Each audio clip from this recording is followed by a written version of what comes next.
So yun mga kalodi, bale lilipat na natin to sa brooding nila.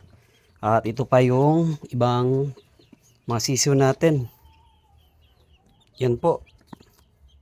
Bale yung gagamitin na pang brooding sa kanila mga kalodi, ito.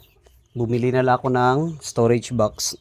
Bale nagmamadali kasi ako kaya hindi ko na nagawan pa ng brooding na iba. Bale ito na yung pinakamadaling na part. Nabutas lang ako dito sa takip nating storage box. Tapos yan, i-direct ko na yan, tatakpan.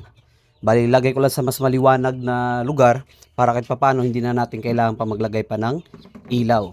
So ito lang yung maging ventilation niya at cover up na lahat ng bawat gilid ng ating storage box. Okay, so ilipat na natin ito, yung ating mga bagong hatch na mga sisiw. At na-dry na din sila at pwede na itong ilagay sa brooding. Okay?